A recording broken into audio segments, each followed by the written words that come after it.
மற்றும் ஒரு அண்மை செய்தியை பார்த்து வருகிறோம். வேலூர் மாவட்டத்தில் 118 ஹெக்டேர் நெற்பயிர்கள் வெள்ளத்தில் மூழ்கி இருக்கிறது. கனமழை பெய்ததன் காரணமாக 118 ஹெக்டேர் பகுதியில் பயிரிடப்பட்டிருந்த பயிர்கள் வெள்ள நீரில் மூழ்கி இருக்கிறது. அண்மை செய்தியாக பார்த்து வருகிறோம்.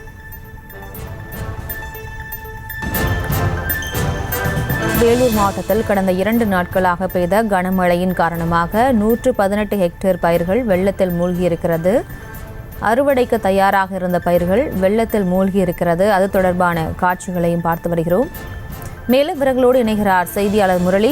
வணக்கம். மேலும் அவர் பிரியங்கா, இந்த வேலூர் மாவட்டத்தில் 2வது நாளாக இரவு நேரங்களில் கனமழை பெய்து வருகிறது. மாவட்டம் முழுவதுமாக 2 நாட்களில் சுமார் 470.30 மில்லிமீட்டர் மழையானது பதிவாகி இருக்கிறது.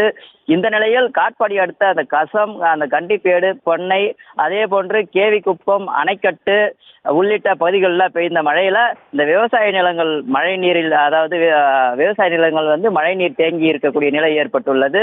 இதன் காரணமாக அறுவடைக்கு தயாராக இருந்த நெற்பயிர்கள், அதோடு இந்த வேர்க்கடலை பயிர்கள் மற்றும் கீரை பயிர்களும் அந்த நீரில், மழை நீரில் மூழ்கி சேதமாகி இருக்கிறது. இந்த வேலூர் மாவட்டத்தை பொறுத்தவரையில ஒட்டுமொத்தமாக 118 ஹெக்டேர் நெற்பயிர்கள் அதாவது நீரில் மூழ்கி சேதமாகி இருக்கிறது. அதாவது இந்த காட்பாடி வட்டத்தில் 50.93 ஹெக்டரும், இந்த கன்னியம்பாடி வட்டத்தில் 33.19 ஹெக்டரும், அதே போன்று இந்த கேவிக்குப்பம் வட்டத்தில் 13.89 ஹெக்டரும் என இந்த வேலூர் மாவட்டம் முழுவதுமாக ஒட்டுமொத்தமாக 118 ஹெக்டேர் நெற்பயிர்கள் நீரில் மூழ்கி சேதமாகி இருக்கிறது. இதில் 151 விவசாயிகள் பாதிக்கப்பட்டதாக சொல்லப்படுகிறது. இதே போன்று இந்த கடலை பயிர்களும் சேதமாகி இருக்கிறது. இதனால் விவசாயிகள் மிகுந்த மன உளைச்சலுக்கு ஆளாகி இருக்கிறார்கள். சேதமடைந்த நெற்பயிர்களை மாவட்ட நிர்வாகம் ஆய்வு செய்து உரிய இழப்பீடு வழங்க வேண்டும் என்று இந்த விவசாயிகள் கோரிக்கை விடுத்திருக்கிறார்கள். பிரியங்கா, விவரங்களுக்கு நன்றி. செய்திகளை உடனுக்குடனும் துல்லியமாகவும் தெரிந்து கொள்ள சப்ஸ்கிரைப் பண்ணுங்க.